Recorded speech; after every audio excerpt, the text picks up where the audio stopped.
It's time to celebrate greatness and longevity as Wasba Records, in conjunction with Ria Entertainment, presents Alabi Pasuma 40 years on stage. Date Wednesday 18th December 2024. Time 4 p.m. prompt. Venue Bamora Convention Center, Sheraton Hotel, Ikeja, Lagos. Tickets regular 20k, table 1 million, 1.5 million and 2 million. Tickets available at www.allevents.ng. For sponsorship and table reservation, please call 0802 104 49092, 0802 974 0571. It's 40 years on stage of Alabi Pasuma Wonder. You don't want to miss it. Fuji music, every pop song. Fuji music, every pop song. Adúpẹ́ f'Olúwa tó fa àlùbáríkà sí iṣẹ́ wa o. Látàrí alálùmọ́lẹ̀ làwọn kan ti ń jáde wéré. Àwọn tí ó mọ̀ nípa music, especially Fuji tiwa. Wọ́n sọ pé lẹ́ràn ló ń jó wọn, ló ní mọ́tò ló ń jó. Area boys ló ń jó, wọ́n láwọn miscreants ló ń jó. Àwọn hoodlums ló ń jó, ìgbà yẹn tó ń já sí a.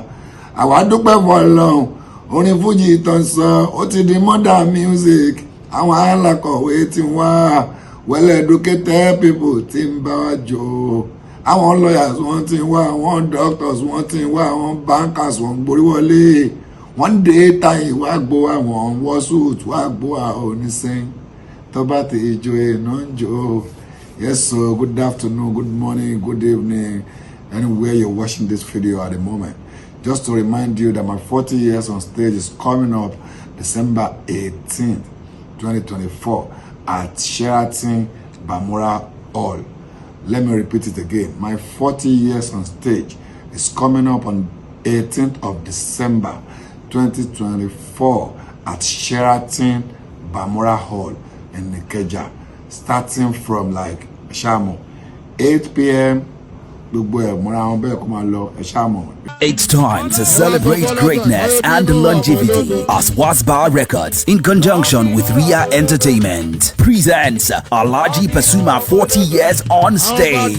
Date Wednesday 18th December 2024. Time 4 p.m. prompt. Venue Bamora Convention Center, Sheraton Hotel, Ikeja, Lagos. Tickets regular 20k, table 1 million, 1.5 million and 2 million. Tickets available at www.allevents.ng. For sponsorship and table reservation, please call 0802 104 49092, 0802 974 0571. It's 40 years on stage of Alabi Pasuma Wonder. You don't want to miss it.